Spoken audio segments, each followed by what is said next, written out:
Esses insights, eles dizem respeito a um tipo de forma de pensar que pode nos libertar. Porque a gente aprendeu a pensar, a gente aprendeu a raciocinar dentro da lógica da cultura, dentro da lógica do mundo pré-condicionado. Basicamente, a gente aprendeu a pensar a partir dos referenciais dos nossos pais. A gente aqui, vocês aqui não se preocupam muito se vai haver uma manada de elefantes, né? É impossível. Uma coisa que pode influenciar algumas pessoas daqui é se o dólar está alto ou baixo, né? Dependendo do interesse da pessoa, isso influencia a vida dela. Ou se a via Petrópolis-Teresópolis está interditada, né? Então isso pode ser preocupante. Eu posso ter um sonho à noite no qual a via está interrompida e eu quero ir para o outro lado. Então, basicamente, a gente aprendeu a pensar e a funcionar a partir de um mundo que nos foi dado. Esse mundo que nos foi dado, ele veio como um pacote. A gente apenas tomou o pacote. A gente ainda não começou a examinar a natureza do pacote. Por exemplo, as pessoas que nos deram essa visão de mundo, elas não se perguntaram sobre o sentido da felicidade. Elas apenas cumpriram o que disseram para elas cumprirem em relação ao que é a felicidade. Ter um emprego, ter alguém, ter, eventualmente ter filhos ou não, eventualmente ter, se separar ou não, ter uma boa reputação. Basicamente foi isso que eles nos ensinaram. Cada um ao seu modo. Dependendo do lugar que a pessoa nasceu na sociedade, se dar bem é uma coisa. Se ela nasceu numa família de acionistas, né? Ficar bem é ter uma casa, uma ilha do Rio, não sei, em Angra. Né? Então, eu tenho preciso, a minha casa de Angra é natural. Eu vou passar um final de semana em Angra. Né? Uma casa com 10 quartos. É natural. Então, dependendo da pessoa, o se dar bem dela é ter o que comer naquele dia. Então, varia completamente o tipo de visão de mundo que eu recebi. Só que os valores que a gente recebeu, basicamente, foram valores de busca externa pela felicidade. Uma tentativa de saciar a felicidade buscando alguma coisa fora. Então, essa é a prerrogativa dos 4 pensamentos.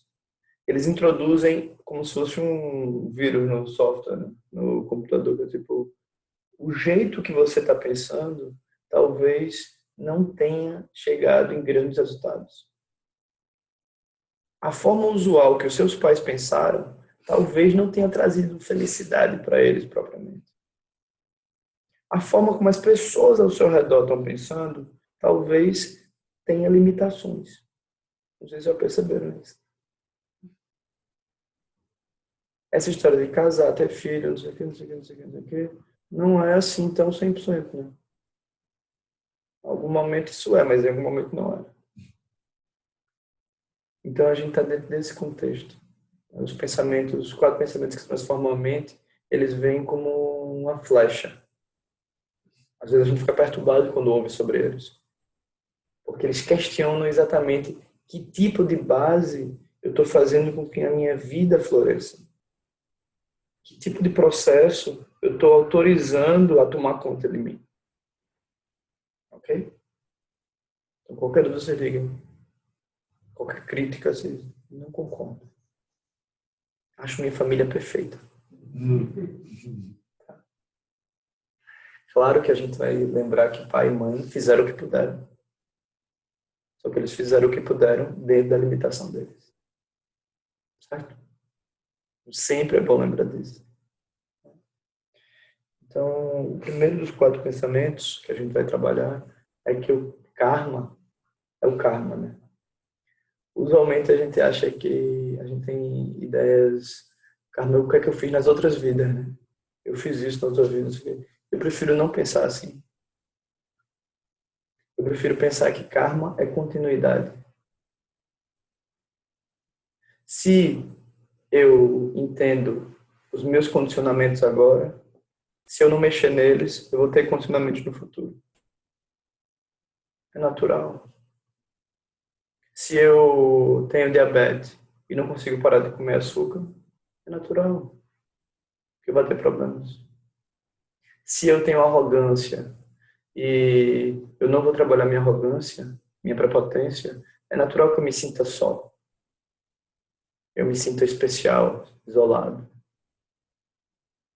Se eu tenho apego, é natural que o tempo todo eu vá procurar controlar as pessoas ao meu redor. Natural. Se eu tenho carência, é natural que eu tenha que sempre ter alguém do meu lado. Natural. Não dá para dizer que isso é de outras vidas. Isso é dessa vida. É de como eu aprendi a ser feliz. Então essa é a nossa situação. Karma é continuidade. Isso também significa dizer que se eu transformar o meu processo agora, nesse momento, eu vou criar uma nova continuidade. Eu vou criar uma nova relação. Então, se eu trabalho a minha limitação, se eu trabalho a minha raiva nesse momento, eu vou ser um fluxo de consciência com menos raiva. É natural. Se eu trabalho a minha prepotência, o meu desejo de ser especial, é natural que eu entenda o que é humildade. É natural que eu me sinta mais aberto, mais aberta a me relacionar com as pessoas. Natural. Então, karma não é nada negativo nem positivo. Karma é algo contínuo. É uma força que condiciona. Ok? Se você estivesse falando do presente para o futuro. Sempre. A pessoa pensa o karma como uma coisa do passado para o presente. Isso. Na real, sobre o passado é imponderável. É um mistério. Eu não tenho o que fazer muito em relação ao passado. Agora, nesse presente, eu já sei quais são as minhas limitações. Por exemplo, eu sei que quando eu estava agora terminando minha tese, aí quando eu estava lá escrevendo, meu amigo pegou uma cesta de brownie e botou na minha frente. Brownie vegano, orgânico, tudo orgânico. Tudo manteiga de cacau, aquela coisa toda. Manteiga, açúcar de coco. Mas era... Cara, aquilo não durava. Eu lá... Aí daqui a pouco eu... Parecia um sapo comendo a música. Então, eu sei da minha limitação. Teve hora que eu disse pra ele, cara, tira isso. Né? Tira isso aqui. Eu sei da minha limitação.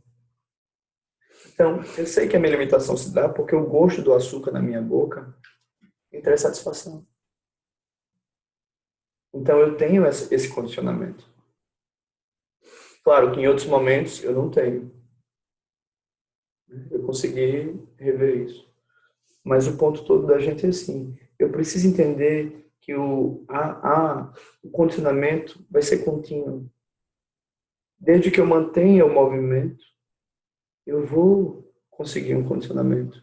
Só que o que acontece? A gente recebeu e aprendeu condicionamentos que não passou pela nossa vontade. Eu aprendi a buscar a felicidade fora. Eu não nasci buscando a felicidade fora. Eu aprendi a buscar processos externos que vão me dizer o que é ser feliz, o que é ser uma pessoa digna. Eu não aprendi necessariamente que a dignidade é interna.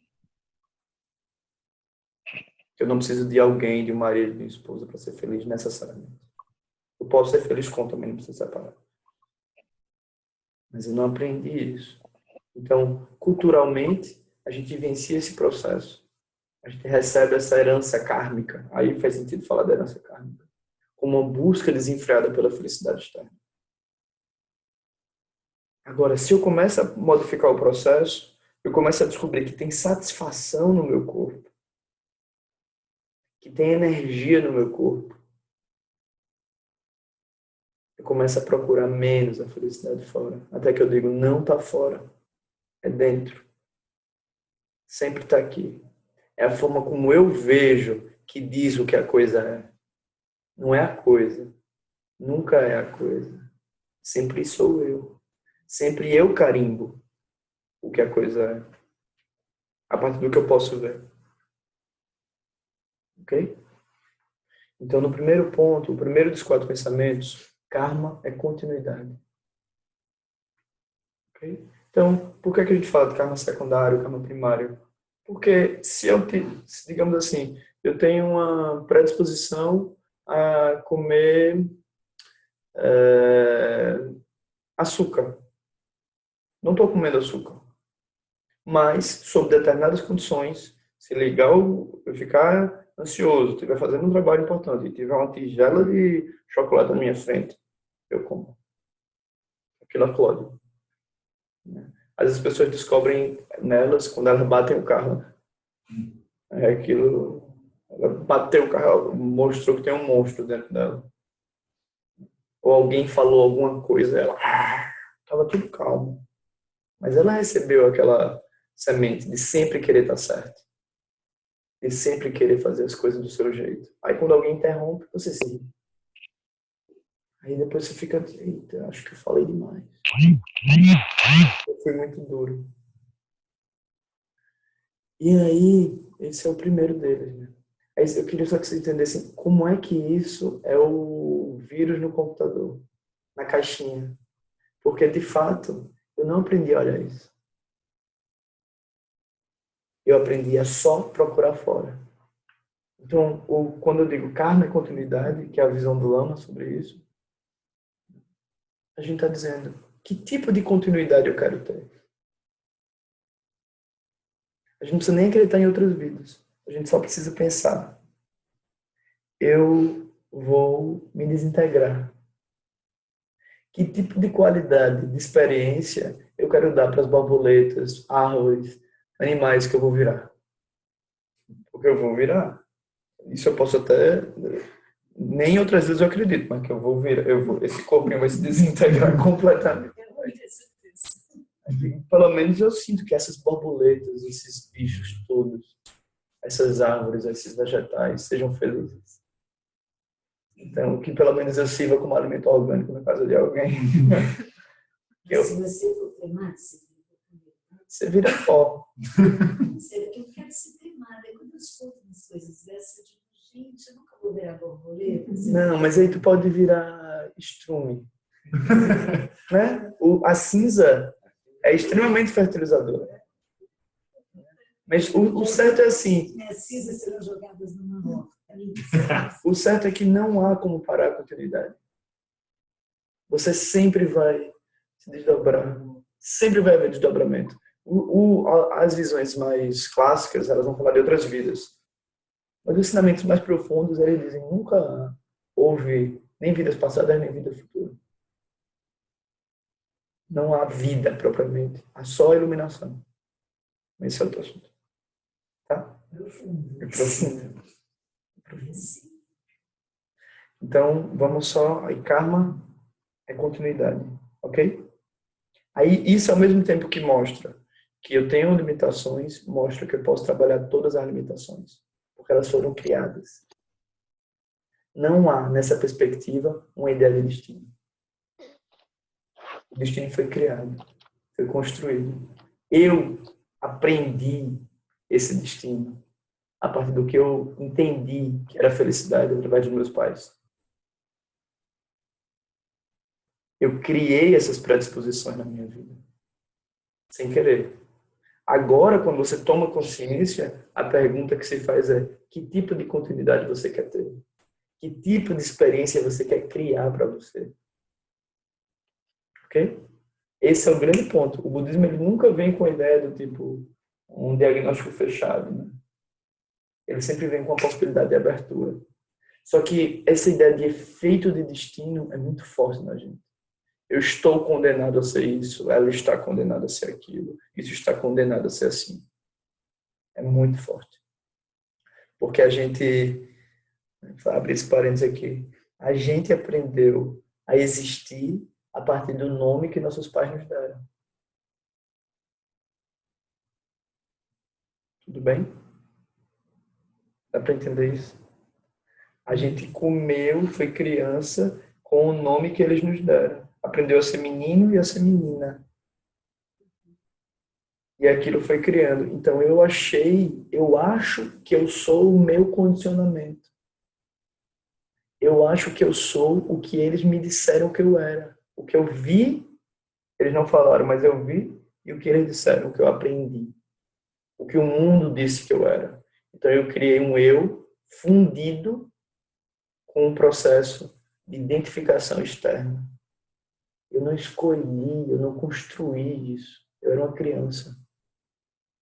Eu me formulei a partir do que me disseram.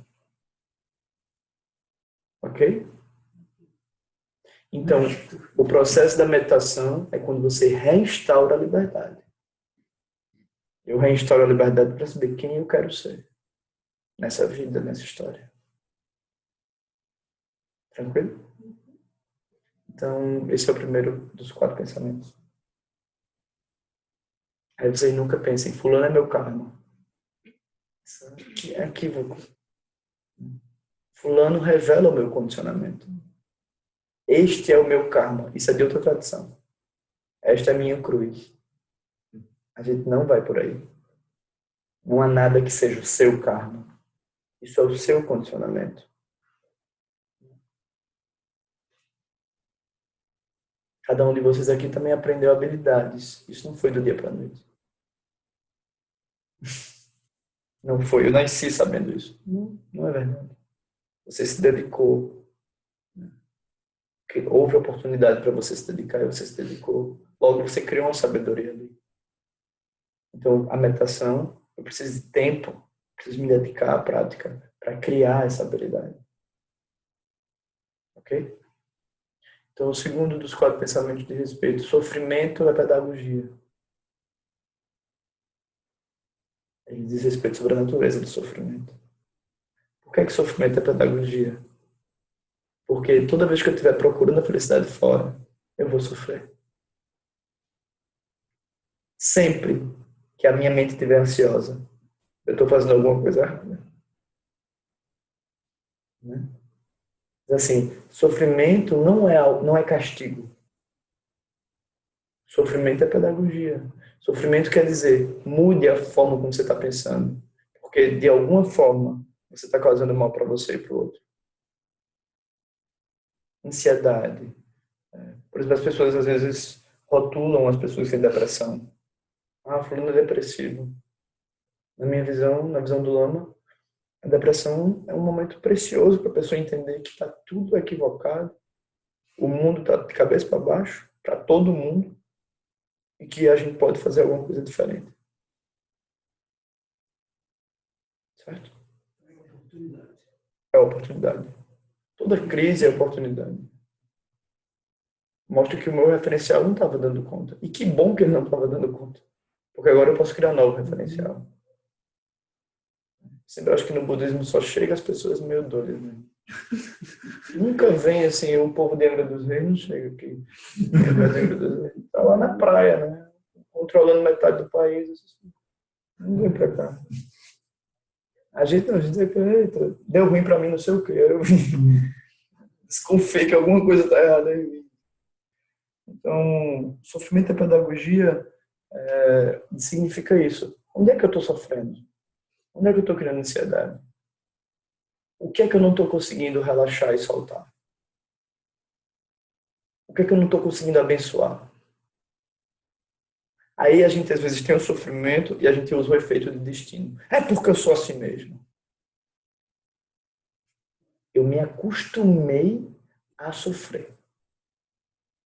Só que o ser humano não nasceu para sofrer. Eu nasci para partilhar. Como toda natureza é assim. Toda natureza funciona por partilha. Por doação. Água, fogo, terra e ar funcionam por doação. Aí vejam, a gente tem água, fogo, terra e ar no nosso corpo. Por que eu não me identifico como um ser de doação? Como é que eu não abençoo todo mundo ao meu redor? Abençoo meu pai, minha mãe, todos os seres. Porque eu aprendi a ser a partir do meu nome e da minha identidade. Então eu tento forçar o meu processo de identidade no mundo. Aí eu me frustro e crio a minha zona de sofrimento permitida, onde ali eu posso sofrer.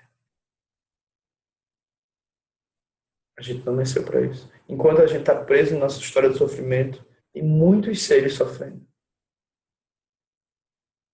Então eu posso sair do meu sofrimento para ajudar os seres. Sair da minha história estreita para dizer, mãe, pode ser diferente. Onde quer que você esteja, seja feliz. Sentir sua mãe feliz onde quer que ela esteja. Pai, seja feliz. Sentir meu pai feliz onde quer que ele esteja. Recriar o mundo interno completamente, em vez de ficar vendo tanto Netflix.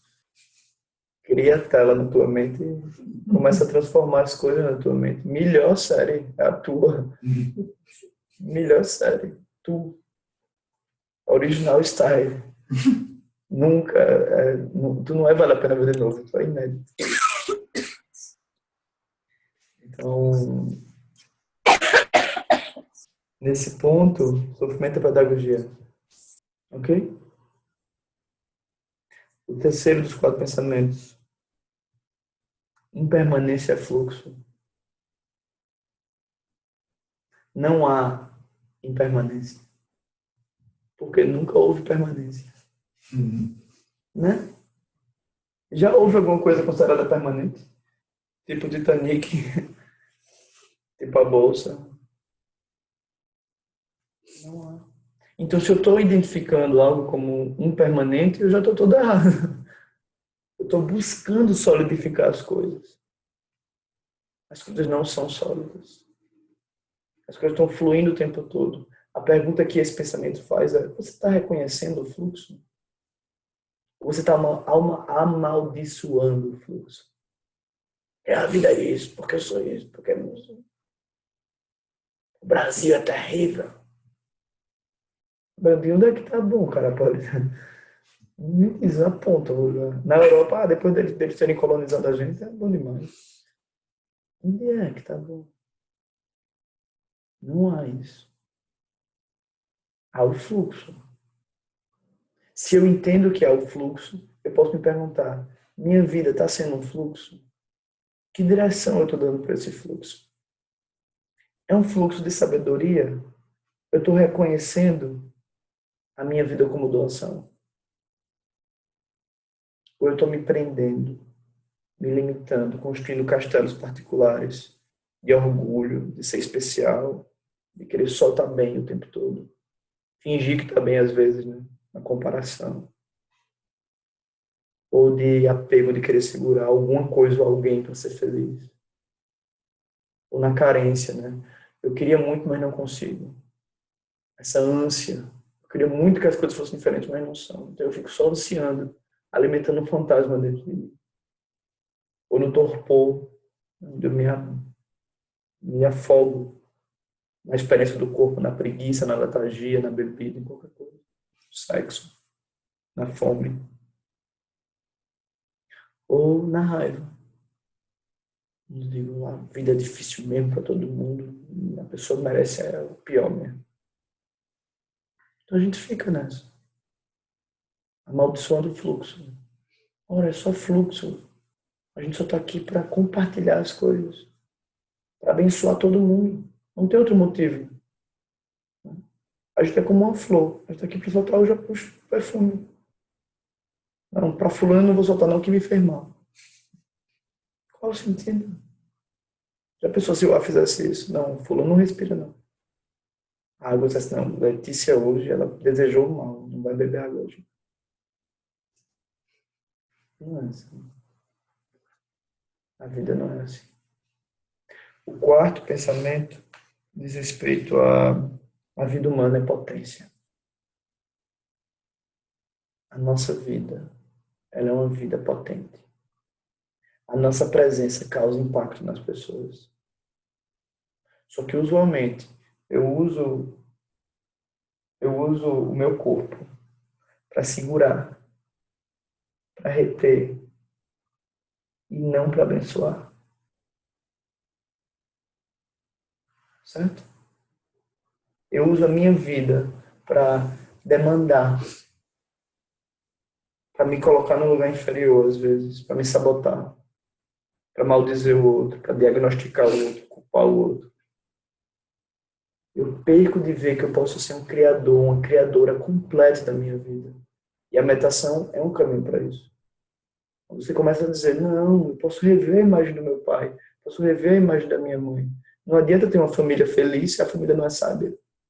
O que adianta? Aí só tem apego, né? Não adianta eu ficar me amaldiçoando ou ficar julgando os outros. Que perda de tempo.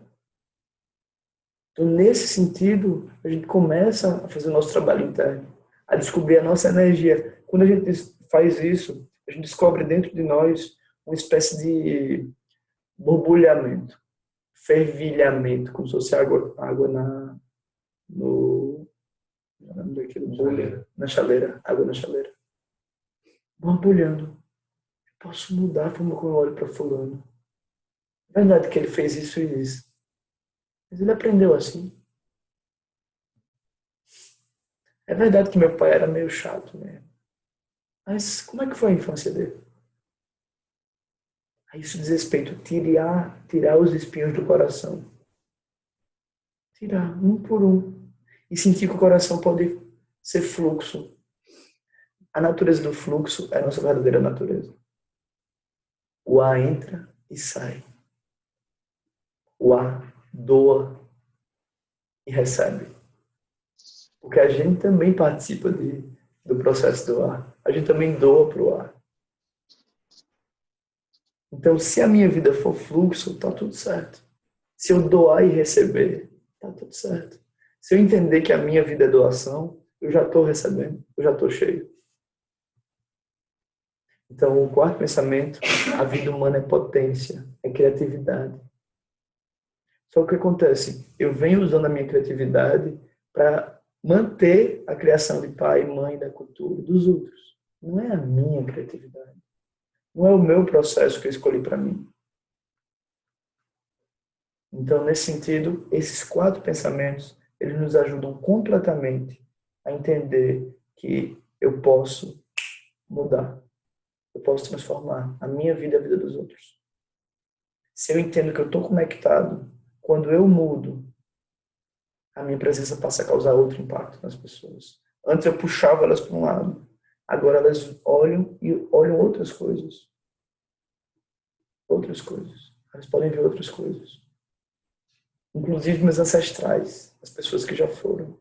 Se eu mudo a imagem delas no meu coração, elas recebem outra coisa. Onde é que elas estejam? Beija-flor, borboleta. Né? Se você quer ter outras vidas, outros corpos, não importa. Mas você mudou o fluxo, mudou a sua interação. Então, assim, a princípio, esses são os quatro pensamentos. Karma é continuidade, sofrimento é pedagogia, impermanência é fluxo e vida humana é potência. Aí agora a gente conversa. Como é que vocês estão? Tá dando para entender tudo? Uma pergunta. Assim, essa parte mais passiva, eu consigo entender. Deixar fluir. Sim. Chega um sofrimento, eu vou aprender com ele. Sim. Isso. Mas teria algum componente mais ativo no sentido de eu atrair para mim, a partir dessa mudança de comportamento, Sim. atrair um karma melhor, Tem. menos sofrimento? Com certeza. Se tu, por exemplo, eu posso tocar e dizer, seja feliz. De verdade. Não quer que você vá, que você seja feliz. Desejo isso. Seja feliz. Não quer que você vá, seja feliz. De verdade. A mesma mão que enganchava é a mão que abençoa. Só que, como a gente aprendeu muito tempo a esperar fora, a criar o personagem que espera fora, a gente não sabe o que é abençoar. Lógico, quando eu abençoo, eu estou sendo profundamente ativo. Eu estou começando mobilizar outras energias. Aí vocês pegam o mundo do jeito que a gente está vivendo é um mundo de vampiros, um mundo de zumbis. Pessoas que estão vivendo processos que elas não sabem por quê. Aí elas consomem o planeta vai explodindo. A gente precisa ser capaz de tocar na pessoa e dizer, eu estou aqui, pode ser diferente, vamos transformar. A gente precisa de doadores, xamãs. Estou precisando disso. Aí às vezes a gente pega esses 400, eles não são suficientes. É doido, né? Mas é porque, na verdade, a gente não escutou direito eles. A gente tem que examinar mais. A gente tem que lembrar, por exemplo, que o apego, nossa família é perfeita, nossas coisas perfeitas, uma hora vai se dissipar. E aí? Quem vai primeiro, né? Quem vai primeiro? Precisa ser capaz de criticar as visões usuais de felicidade. Você pode olhar isso com sabedoria, assim. Criticar a carência. Não adianta eu ficar me punindo, me criticando. Não adianta. Me rotulando, criando efeito de destino na minha vida. Não adianta. Me carimbando os outros. Não adianta. Adianta eu ser capaz de amar. E meditação nada mais é do que um ato de amor. Não é disciplina. É um ato de oferecimento. Eu estou oferecendo para as pessoas. Não estou meditando para ser alguém, para ter algo. Eu estou meditando porque quando eu olho para dentro, estou dizendo para o outro, olhar para dentro é possível. Diminuir a demanda é possível. Sentir a energia do corpo e como essa energia é sutil é possível. Sentir o acolhimento. Por exemplo, a gente vai falar sobre uma sabedoria do acolhimento. O corpo, ele acolhe órgãos com várias formas e vários sentidos. Né? Há uma qualidade de acolhimento no corpo. Há uma qualidade de acolhimento nesse espaço.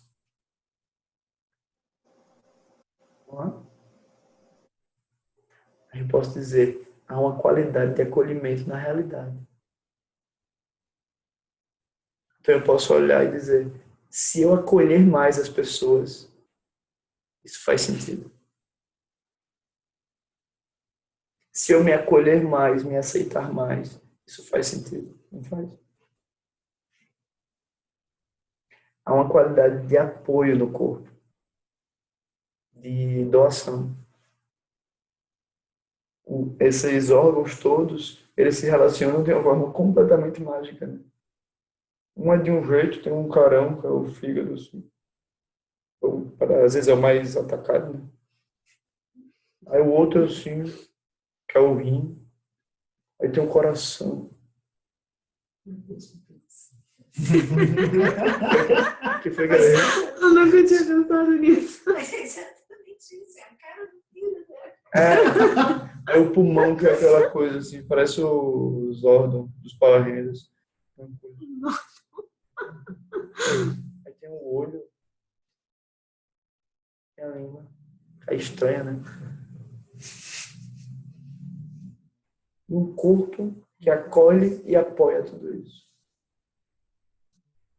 Do mesmo jeito há a terra, que apoia, que nos apoia. Que você bota uma semente, ela diz sim. Você pode botar qualquer semente na terra, ela diz sim. É incrível isso. Então, na minha vida faz sentido me apoiar, oferecer coisas boas para mim, me amar, amar os outros, apoiar os outros. Dá para entender isso? Então, a gente vai migrando do nome da família, da identidade que a gente criou, da herança kármica que a gente criou, para criar um novo condicionamento, uma nova forma de ver. Só que é uma forma de ver que traz muito mais alegria que sofrimento. Esse é o nosso ponto. Então a gente está dentro de uma escola. Isso é uma escola. Mas é uma escola que visa diminuir o sofrimento. e aumentar a felicidade. Se a gente está muito preso no sofrimento, significa dizer que a gente está sendo bastante egoísta. Porque a sua vida é um presente. Você é um ser de doação. Tem pessoas que precisam de você, com certeza. Então, se você tudo bem ser egoísta, tudo bem. Mas saiba que tem gente que precisa de você. Saiba que do seu jeito você podia ajudar alguém. Você podia falar uma coisa para uma pessoa e mudar a vida dela. Do seu jeito você podia fazer isso. Porque o ar faz isso com você, a água faz isso com você, a terra faz e o fogo faz. Então, se a sua presença vai causar impacto, escolha qual é o impacto que você quer ter. Aí, nesse sentido, os mestres falam, diminua a atividade externa, aumente a atividade interna. Se dedique à sua prática. Acho que o grande desafio é esse, né? É dentro do que você falou, que a gente vive num mundo de zumbis, de vampiros e tal. E por mais que a gente tenha toda essa consciência, né? Todos nós aqui, do jeito que temos, o dia a dia é muito difícil. Né? Você colocar todo esse amor, essa consciência na prática, no trabalho, no relacionamento com os nossos parentes. Isso mesmo. Esse é o sentido da sanga, né? A sanga é assim, a gente é sansáricos anônimos. A gente tá do tipo... a gente tá aqui se reunindo para quê? Para falar disso. Então, é fundamental. A sanga um é exemplo do outro. Essa sanga, um é exemplo do outro. Um chega e diz, eita, hoje eu tive raiva. Um dia no mundo que você pode chegar para alguém e dizer, hoje eu tive raiva. Se você disser isso para uma pessoa, dizer, tá para ter mesmo. Isso aí era para ter mesmo. Falou pouco. A sanga é esse lugar de as pessoas que estão comigo dizendo, karma é continuidade, sofrimento é pedagogia, impermanência é fluxo, vida humana é potência. Eu estou nesse momento com essas pessoas. Elas me ajudam. Não dá para entrar nisso de maneira individual, sabe? O budismo não dá para você ser herói. Não dá. Você só vai em grupo. Porque um lhe ajuda, né? Aí você vai criando aquela relação. Aí vai fazendo sentido aquilo. Aí você vai praticar e dizer, eita, eu vi o acolhimento. Eu vi o acolhimento no meu coração. Eu vi a alegria. Sem nada externo, eu estava feliz. Não tinha um brownie. Eu estava feliz. Sabe? Eu estava feliz. Não tinha nada, eu estava feliz. Estava emanando. Como uma flor. Um jasmim. Sabe? Aí a sanga vai se ajudar. Aí um cuida do outro. Olha nos olhos de vocês para mim. Olha mesmo. Um nos olhos.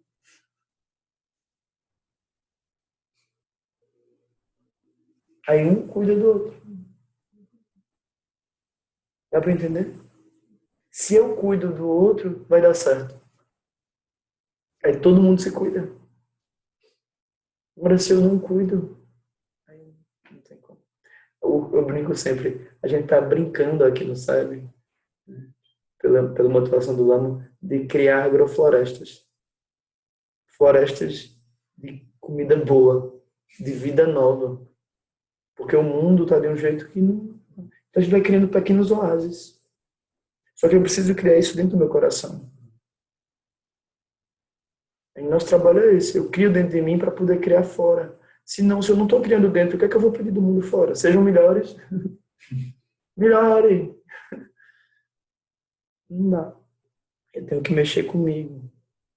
E eu me apoio no meu grupo, nas pessoas que estão do meu lado. Fundamental.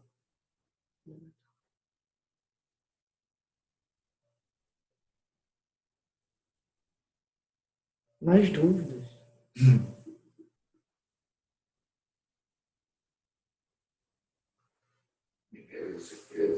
Pergunta surpresa? Eu estava pensando aqui nessas pessoas que você está trazendo, que são super importantes e é isso. É no que eu acredito. Sim.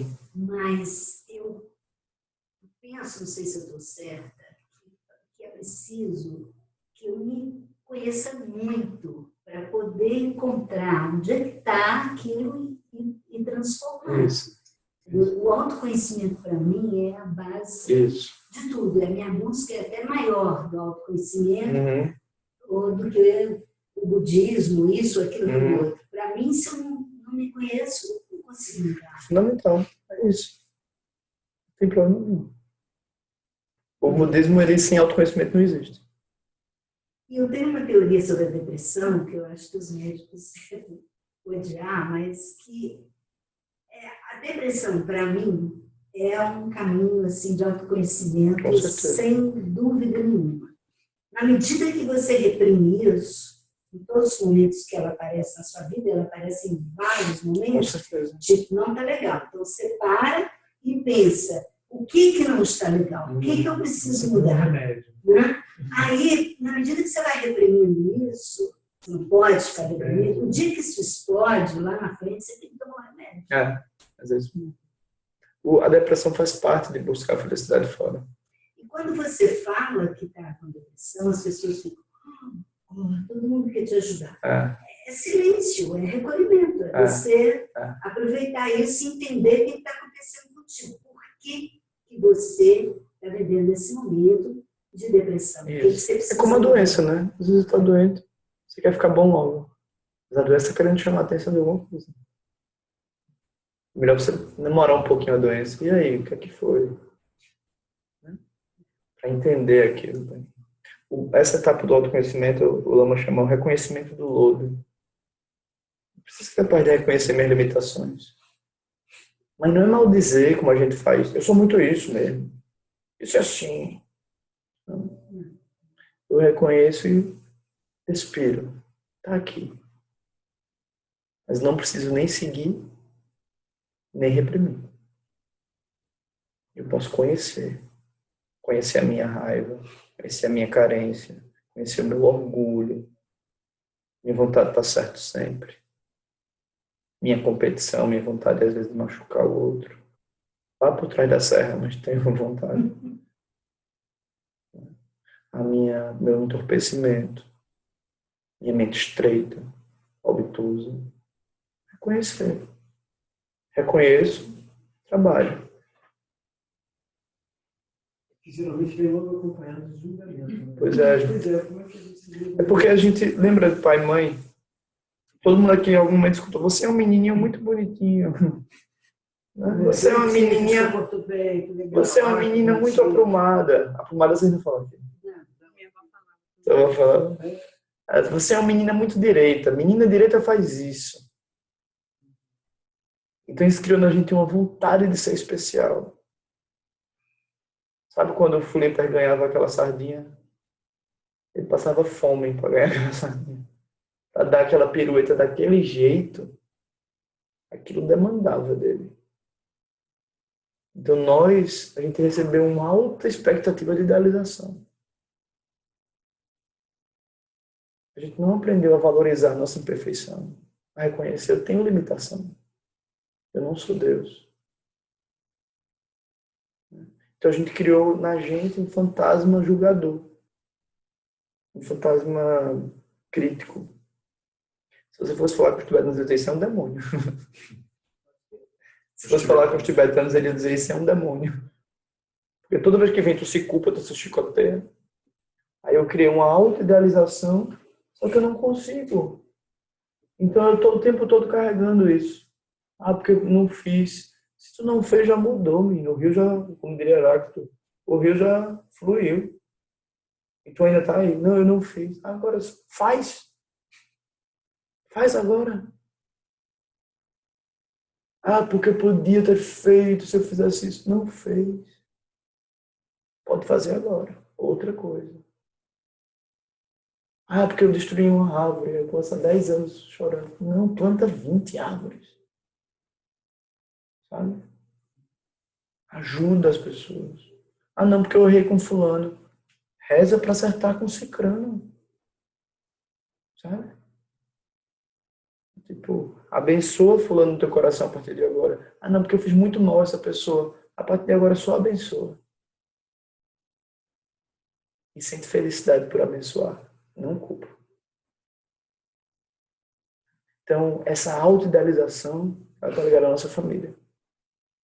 Esse eu julgador, crítico, vontade de ser perfeito, não faz sentido nenhum. Ninguém é perfeito, já diria Fernando Pessoa. Estou farto de semideuses. A gente é isso. Né? Eu preciso entender, eu estou aqui como um ser de amor. A minha vida é um ato de amor. Eu estou aqui para me trabalhar, para ajudar os seres. Só isso. Só isso. Uma coisa assim me chama muita atenção, não sei se também estou muito atento, sensível, especial a esse ponto que você mencionou. Que é de, às vezes, a força do pensamento. Você, até como você falou dos seus antepassados, mas você projeta, poxa, meu avô foi uma pessoa severa, não te faz tão mal isso. E projeta para as pessoas que estão ao seu redor. Assim, é isso mesmo. E aí dentro do que você também, mais na frente, falou, você abre o Facebook, você só vê os seus amigos, os postos amigos, falando de uma maneira tão pesada das coisas do Brasil, também está de cabeça para baixo, as coisas que não fazem o menor sentido. Mas eu fico pensando, poxa, uma pessoa escreve uma coisa dessa, uma carga tão pesada, como é que ela não se sente também uma própria vítima desse peso? Mas ela se sente assim, aquilo chega nela. E aí, o quanto é impressionante a transformação do seu pensamento, isso vale para qualquer situação, para qualquer pessoa que você julgue, critique, o quanto isso também te faz bem, né? Com certeza. É impressionante. Uma coisa que tem me Com chamado certeza. muita atenção. Uma das coisas assim, que eu acho mais importante é essa ideia de comunidade, sabe? Comunidade. Comunhão. Isso no cristianismo antigo, originalmente era assim. Uma ideia de comunidade. Eu poder ser capaz de olhar para o outro e dizer o que é que eu quero criar nesse mundo com ele. Com certeza, a minha força, a minha energia, junto com a energia do outro, tem força. Só que eu preciso fazer isso. Só que o mundo da gente ele está dissipando isso, né? Os grupos, tudo. Aí ele cria a ilusão de o Facebook é uma grande ilusão. Né? Aí ele cria a ideia de que se você vivenciar aquilo é a sua linha do tempo. Como se você fosse aquilo. Aí você bota uma foto, tô lindo. Aí todo mundo curte. Linda, lindo. Isso não é a vida. Não tem descurtido. Eles parecem que eles estão criando um botão. Vai ser o carro, né? Não curtir. Imagina. Fulano não me curtiu. Aquilo vai dar briga, vai dar processo. Ninguém vai apertar. Né? Anônimo. Você está anônimo. Anônimo aí pode ser. Nossa. Então a gente vivencia esse processo, né? Então, por exemplo, se os trabalhadores orgânicos não acreditassem naquilo que eles estão fazendo, não tinha comida sem veneno. Só tinha veneno. Isso é interessante, né? Mas ninguém consegue cuidar de uma horta sozinho. Você tem que ter no mínimo mais de uma pessoa. Pensando no trabalhador rural desse, assim, ele pensa assim, que realmente, e de fato está, assim, trazendo amor para as pessoas. Com certeza. Assim, caramba, eu tô meu trabalho, meu esforço aqui. Meu dinheiro não é. Não é. E ele pensa, poxa, eu estou levando saúde para outra pessoa. Mas eu acho que tem uma coisa além, e você me corrija se eu estiver errado, porque a gente vive isso, né? Eu acho que é uma relação amorosa com a natureza diferente. Entendeu? A preocupação do agricultor orgânico é muito mais a qualidade da terra, o que ele está trazendo ali, do que se você vai comer ou comprar. Isso. Mas isso é interessante da gente pensar, né? Tipo, o que a gente está falando aqui é de ser um agricultor orgânico, da mente. Entende? Como assim? Cultivar a mente. Cultivar a mente de uma forma orgânica, sem veneno. Sem veneno. Sem ideias preconcebidas. Criar a minha ideia. A minha forma de olhar. Ver se a minha forma de olhar faz sentido. Testar na minha experiência. Eu sempre brinco, o budismo não funciona por dogma. O budismo só funciona porque ele descreve a realidade. Não tem um dogma no budismo. Se tiver, explode. Dalai já falou isso. Né? Então, assim, experimenta o amor. Experimenta abençoar. E me diz se é melhor abençoar ou segurar. O que é que traz mais relaxamento para tu? Mais tensão. O apego da lesão por esforço repetitivo. Você fica olhando, você tá aí, amor? Amor, você tá aí, amor? Você me ama, amor, ainda? Você destruiu tudo, amor? Você me quer ainda, amor? Você é isso, amor? Você não sei o que, amor? A nossa sociedade vive isso. Se tu me ama, eu te amo. Se tu não me ama, eu te odeio. É isso que a gente vive. A gente precisa entender isso. Sabe? A gente não está aqui para isso. Isso é trabalhar dentro da caixinha, que é que a gente chama de samsara. Samsara é uma caixa. É uma caixa miúda que só funciona para o que gosta e rejeita o que não gosta. Caixa desse tamanho. O universo é imenso. A realidade é imensa. Então o trabalho da meditação é esse. É instaurar esses momentos na minha vida de agricultor orgânico da mente. Cultivar a minha mente. Diminuir o meu veneno. Aumentar as sementes boas. Se puder fazer isso com crianças quando são pequenas, evita todo esse condicionamento. Evita muita coisa. Sabe, se eu participo de um grupo de secularização, Sim. no Colo da Montanha. E uma das ferramentas que a gente tem é não dar esse julgamento de bom ou ruim, feio ou bonito. Né? Que não te traz um desenho. Numa escola normal, ai, que lindo! Ou então, ele faz outro, não sei, ele sentiu, puxa. A gente não fala nada disso, porque ele não tem que fazer o próximo desenho pensando na recompensa que ele vai ter. Ele vai fazer se ele quiser. Aí você só usa uma frase que confirma que ele te mostrou. Você fez aqui, tá verde, né? Interessante. Isso, olha, tem um efeito incrível. Eles param de fazer as coisas não tem pela recompensa, aprovação. Né? Não tem busca externa. Né? A aprovação é sua. Com certeza. É a criança que vai gostar ou não do que ela fez. Ela pode estabelecer o traço dela, o processo dela, como é que ela está vendo aqui. Isso é interessante. A meditação é a mesma coisa. É um trabalho de uma escola livre, que vai além da pedagogia Waldorf. Vai além. Além é ligado ao pensamento de Ivan Illich, não? Ligado ao pensamento de Ivan Illich? Você conhece Ivan Illich? Eu conheci Ivan Illich. A primeira pessoa que eu conheço. O Lama O Lama fala dele. O Lama fala sobre isso. Então, a meditação é um processo assim. Pode falar. Ivan Illich fez um trabalho muito interessante que ele faz uma crítica muito profunda, muito séria às instituições. E a escola é uma das instituições que ele, sociedade sem escola, que seria o ideal. Ele não criou escola, Ivan Illich? Tinha uma escola na Inglaterra. Sim, mas é uma outra proposta interessante. Summerhill. Não é dele. Ele traz um conceito muito interessante da iatrogênese clínica, que o quanto a medicina te faz mal. Entendeu? Enfim. Apontou para ela. Aí acabou. Dá um tchauzinho também. Que isso? Tem 16 pessoas te vendo pelo Brasil afora. A grande Sangha. Coloca aí, Ivan Illich, para só procurar e ler sobre. Lama recomendou muito. Ele é incrível, porque ele muda muito a sua visão das instituições. Como que escreve Illich? Illich mesmo? Sociedade sem escola, tem a Entra na internet que ele está lá. No político, a anarquia é um pouco isso. Tem a ver.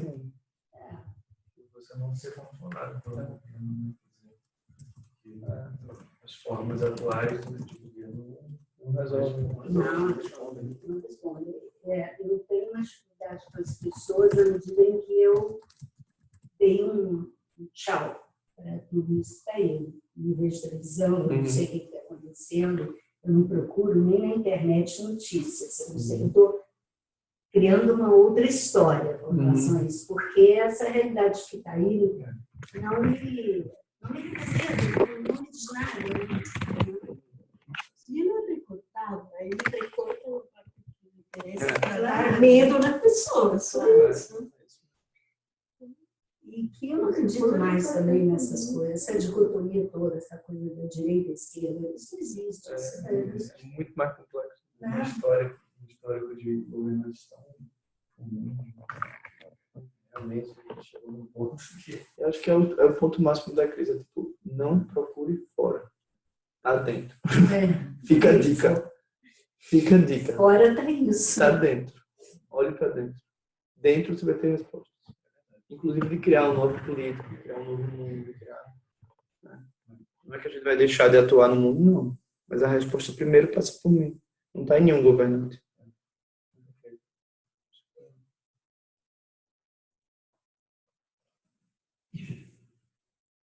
Como que a impermanência nunca existiu. Como é que é a permanência? Eu entendo que a permanência nunca existiu. Então, eu não posso hoje negá-la. Como você falou, a impermanência não existe. Para mim, ela sempre existiu. Não pode deixar de existir. Mas é isso, ela nunca deixou de existir, né? Mas é porque impermanência significa o contrário de permanência, né? Sim, a partir de uma coisa que é permanente. É ilusão, isso é uma ilusão. Mas se você entender que você está saindo da ilusão, você entender que a impermanência sempre existiu. Isso, mas eu posso dizer também que sempre houve fluxo. Em vez de negar uma coisa, em vez de negar, estou entendendo. Porque os budistas eles se apropriaram de muito do conhecimento que era para libertar, para dentro da cultura da gente aqui. É o que acontece. A pessoa diz: minha impermanência está batendo na minha vida. Eu já ouvi falar isso. A impermanência está forte lá em casa. Nunca, entende? Não esteve. Nunca não esteve. Tu que estava tão preso que tu não viu que era fluxo. Agora, se tu tratar que a pessoa... Às vezes eu acho interessante, em vez de eu entender que o outro é impermanente, entender que o outro é fluxo. Que o outro é livre. É outro conceito. Mas o Lama vem falando assim, né? Veja a liberdade das coisas. Não necessariamente a negação. Isso liberta a gente. Eu sou fluxo também. Eu sou fluxo e sou impermanente. Mas assim, mas eu sou fluxo. Você fala uma negação. Isso.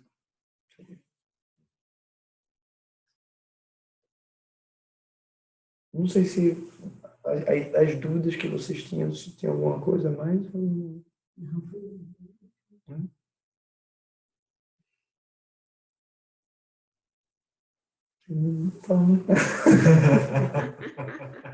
Silêncio, tá todo mundo quieto.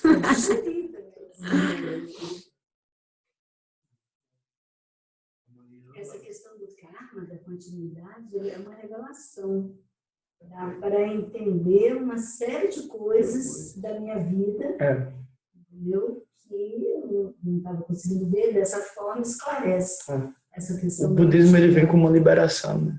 Ele não vem com a ideia da gente ser budista. Não é pra gente ser budista como uma pessoa é, qualquer coisa. Não, ele vem para liberar você. Tipo, tire as amarras, liberte a mente. Sabe? Ele é muito mais um método de dar insight. Veja, ajude mais, abra o coração. Sabe? Ele vem assim. Exatamente isso. Assim, a gente se vê cada vez, quanto mais a gente frequenta, mais o nosso grupo participa, assim, e pelo menos eu sinto isso. Cada vez mais você se lança num campo mais liberto, assim, cada vez mais. É isso mesmo. A gente às vezes acha que se priorizar as outras coisas da vida, não, primeiro eu priorizo isso, depois a prática. Primeiro isso, depois a Sandra. É muito engraçado isso. A pessoa assim, ela lança 10 sementes no apego, na carência, na raiva, no medo, não sei o que, não sei o que. E uma semente na prática. Resultado, eu tenho daqui a pouco um pé de mato desse tamanho.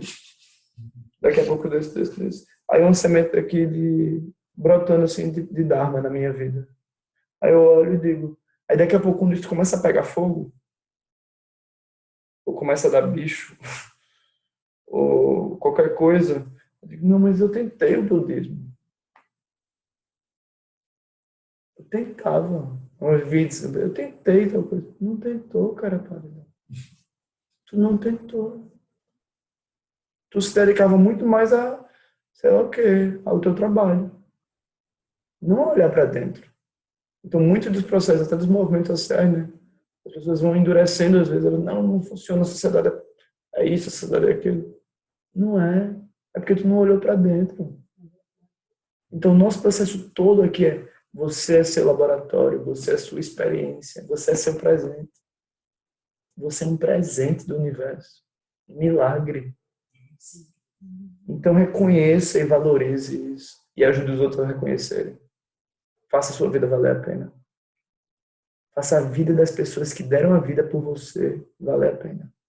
Pessoas que nem estão mais aqui. Mas faça a vida deles valer a pena. Acho que esse é o nosso ponto, né?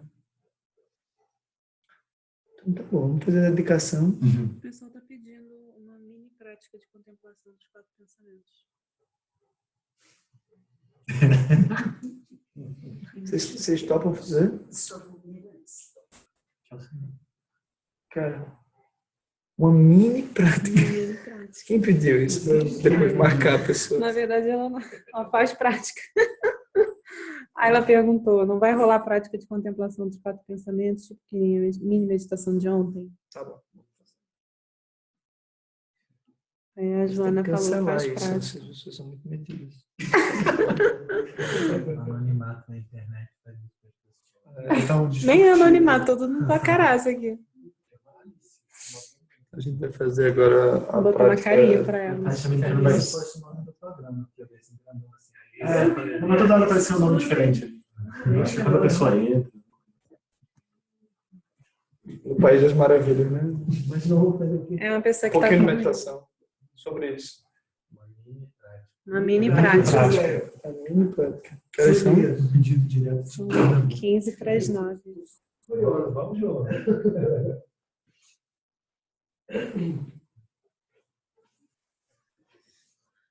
Mas essa coisa de contemplar os ensinamentos é uma das coisas que eu fico assim, tipo, acho que é o próximo passo, porque toda vez que recebo algum ensinamento, o Lama diz que todo ensinamento é completo, né? Aí, tipo, você fica assim, aí falam de vários, assim, né, 4, você fica num só. Já é muita coisa, que você vai botando um monte de coisa aí.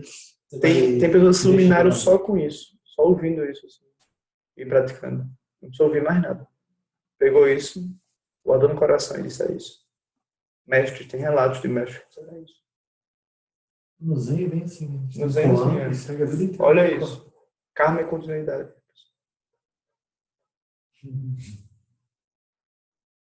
Impermanência é fluxo. A pessoa vê o fluxo. Ela relaxa. Tudo que acontece na vida dela é fluxo. Fluxo. A natureza da realidade é fluxo. Eu sou fluxo. O mundo é fluxo. Tudo é fluxo.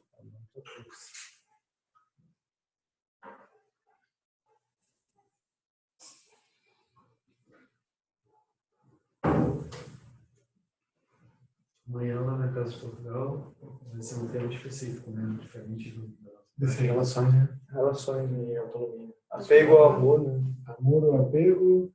A importância da autonomia emocional nas relações. É pra chorar, amanhã é pra chorar. Temos 60 pessoas confirmadas e 110 pessoas. Não, isso que eu ia falar. Quantas você vai confirmar? 60. 60. Não tem que comprar. É só ir. Não.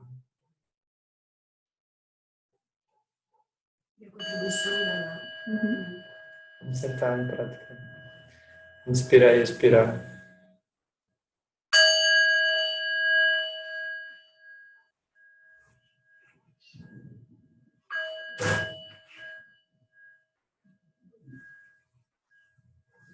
Inspire, expire, relaxe. Coloque a atenção no topo da cabeça e relaxe.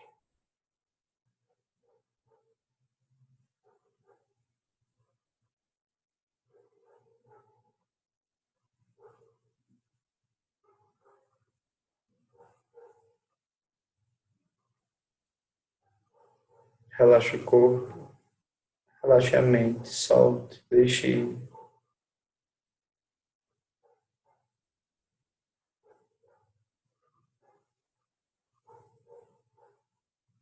Relaxe a energia, solte, deixe ir.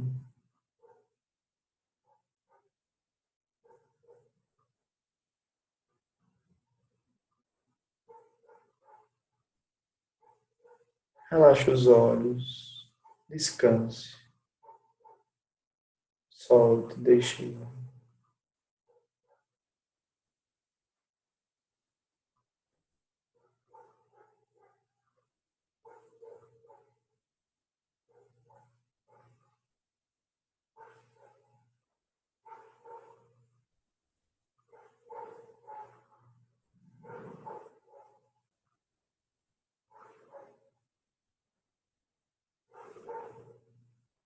Observe a seguinte frase: karma é continuidade.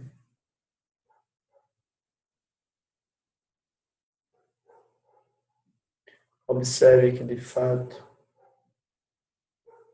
você aprendeu a ser o personagem que você acha que você é,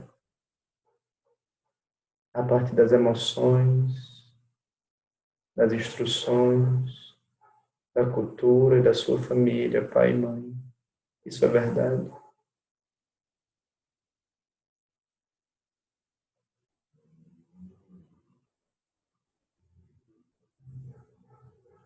No entanto, também é verdade que você pode escolher uma nova continuidade, uma nova forma de olhar para a sua família, para o seu pai, para a sua mãe, para a sua cultura. Por exemplo, você pode olhar para eles com gratidão, amor genuíno, compreensão.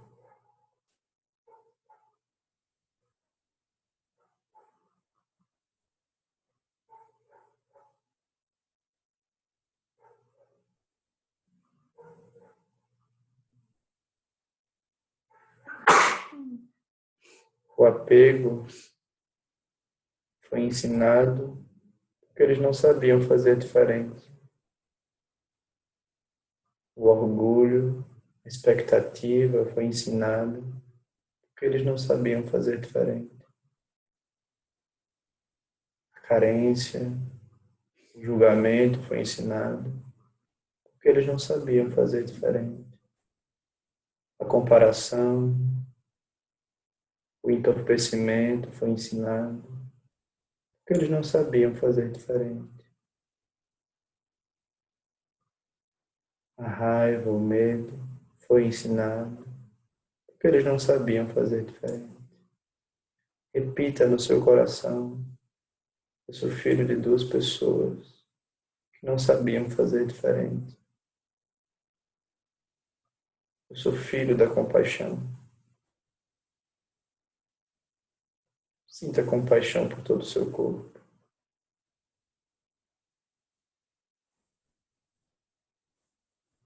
Sinta compreensão por pai e mãe.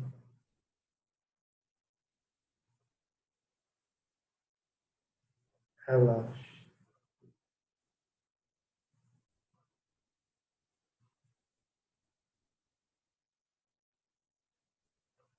Observe a segunda frase. Sofrimento é pedagogia. Lembre dos seus processos de sofrimento ligados a buscas externas para ser feliz.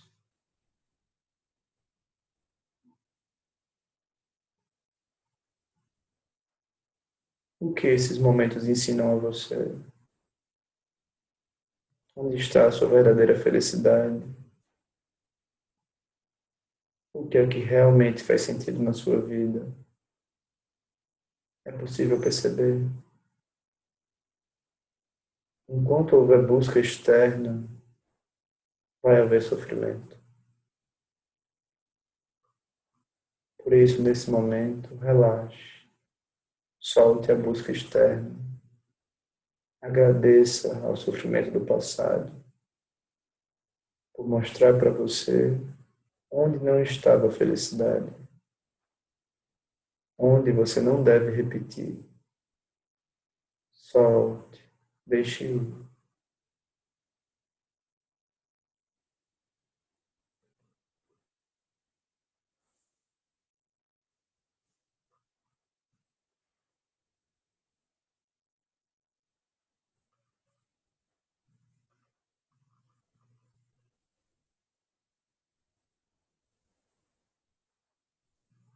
Observe agora a terceira frase. Impermanência é fluxo. Observe toda a sua vida como um grande fluxo, idas e vindas. Algumas vezes você se manteve mais em algum lugar por apego, por carência, por orgulho, mas já passou. O ar, o fluxo, nunca esteve longe de você. Inspire, receba o ar. Expire, ofereça. Você sempre participou do fluxo.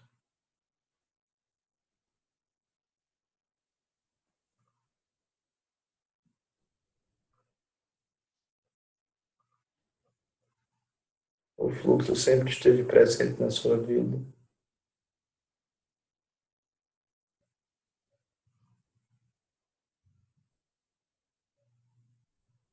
Você é filha do fluxo, filho do fluxo. Inspire e expire.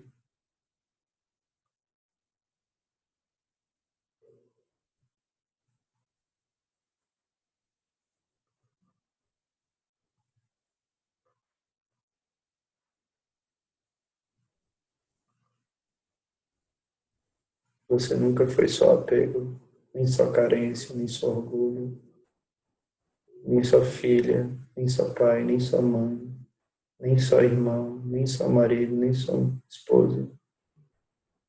Você foi fluxo, sempre foi fluxo. Você sempre foi liberdade criativa. Sinta isso.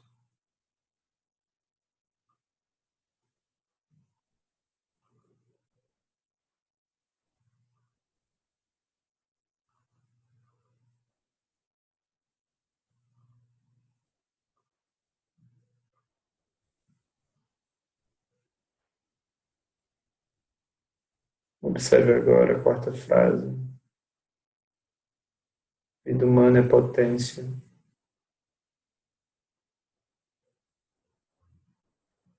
Observe as pessoas que estão ao seu redor aqui, na sua família.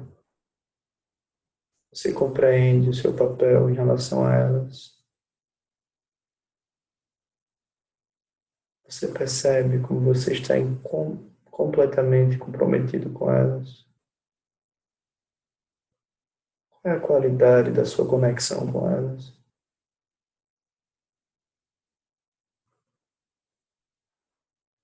Sinta que elas todas estão aqui nesse momento, sorrindo, coração cheio,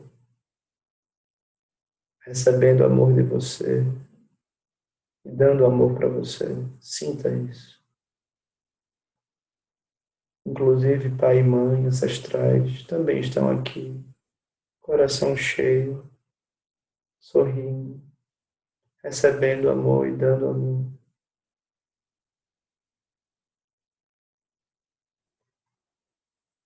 Todos os seres que você conheceu estão aqui agora, compartilhando amor com você. Essa imagem é potente, é criativa. Ou é melhor sustentar as velhas imagens de apego, carência, orgulho na sua vida? O que você deseja?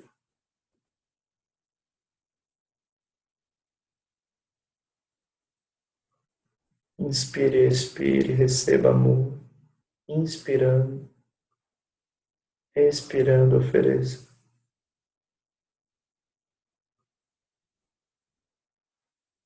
Sinta que eles agradecem, eles oferecem. Agradeça, ofereça. Inspirando, expirando.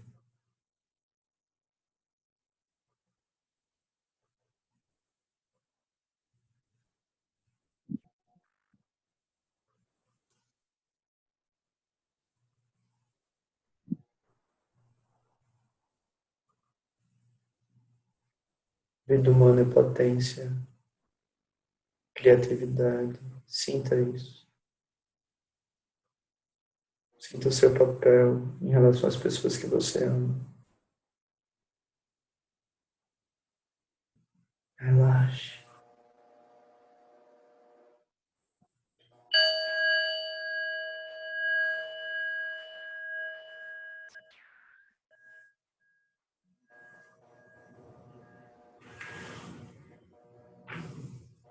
Foi mini. Como é que foi para vocês? Parecia um pupurri, né? Agora isso, agora. Deu pra fazer? Deu. Que bom.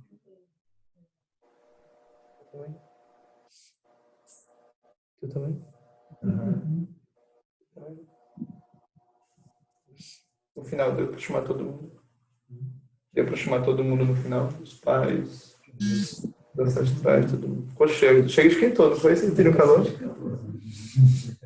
Mas é isso, né? Potência.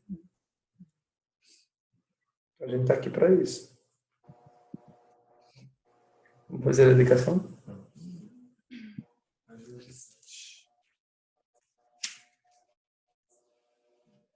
Que foi pontualidade britânica. Foi mesmo, 9 horas. Joana está agradecendo. Gratidão. Gratidão a ela que teve a ideia, né? Nunca tinha pedido isso assim.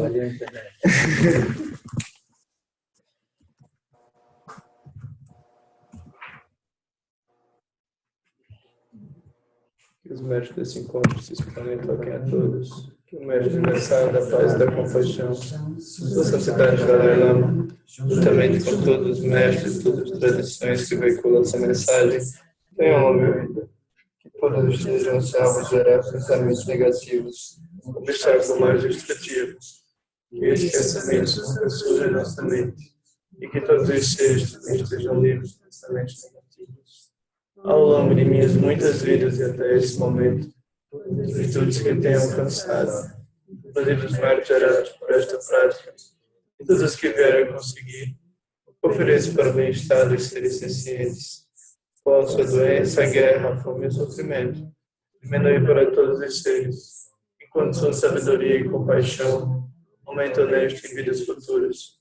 Possa eu claramente perceber todas as experiências como sendo tão insubstanciais quanto tem sido o sonho durante a noite, e imediatamente despertar para receber a manifestação de sabedoria pura no surgir de cada fenômeno. Possa eu rapidamente alcançar a iluminação para trabalhar sem cessar pela liberação de todos os seres, Budas e Bodhisattvas em conjunto, seja qual for a sua motivação, sua ação benéfica e preces preciosas, seja qual for a sua onisciência, realizações e poderes benévolos, e seja qual for a sua imensa sabedoria, eu que igualmente venho para beneficiar os seres, rogo para que possa alcançar as mesmas qualidades.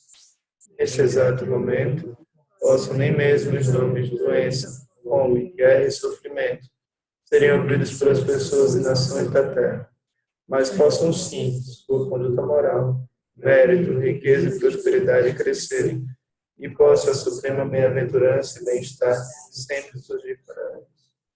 Para recitar a última prece.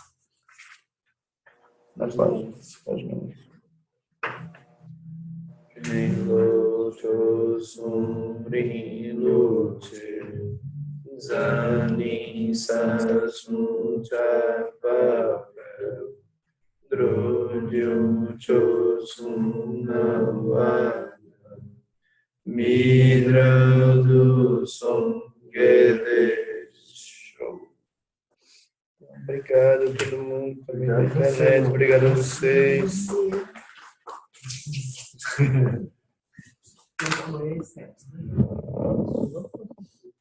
Não tá mais com o tempo? Não.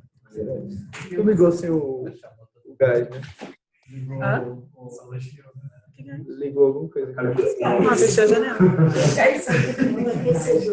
Fechei a janela. Ligou? Ficou quente. Gente, tem uma multidão aqui. Parecia o carnaval.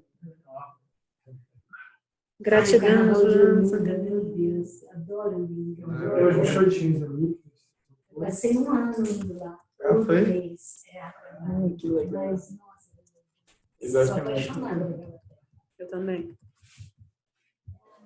Recebi um convite para passar o carnaval lá, mas depois eu fui tirada. Carnaval é um movimento muito grande, assim. João, não sei desligar. End meeting. End meeting.